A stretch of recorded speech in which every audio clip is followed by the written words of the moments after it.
Birthday বয়কে আটকে রাখা হয়েছিল তার বার্থডে ডেকোরেশনের জন্য, বাট ও বারবার এসে স্পয়েল করে দিচ্ছিল।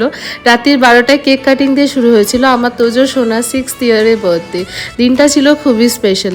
তারপরে কেক কাটিংয়ের পর ভিডিও কলেও চলছিল বেশ। পরের দিন দুপুরবেলা লাঞ্চে আয়োজন করেছিলাম ওর পছন্দের সব কিছু।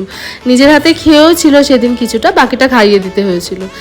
তারপর সন্ধ্যাবেলা আবার কেক কাটা হয়েছিল, সেটা ওর পিউর তরফ থেকে সব কেকগুলো ছিল। এখানে ও পিসিকে খাইয়ে দিচ্ছে, ও পিসিকে পিকাচু বলে। এখানে একটা বার্থডে ডান্স হচ্ছিল।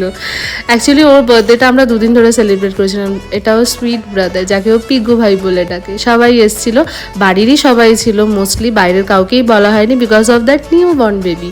আর এখানে ওর পছন্দের গ্রিজি বেয়ারওয়ালা কেক চলে এসেছিলো, যেটা দেখে খুবই এক্সাইটেড ছিল। কচি কাচাদের দাঁড় করিয়ে কেক কাটা হলো, আম্মার সাথে ছবির পোজিং হলো, পিউ এখানে সবাইকে ও কেক কেটে দিচ্ছিল এবং সবাইকে খাওয়াচ্ছিল। খুব এক্সাইটেড ছিল, সবাই ওর বয়সী এসেছিল বাচ্চারা।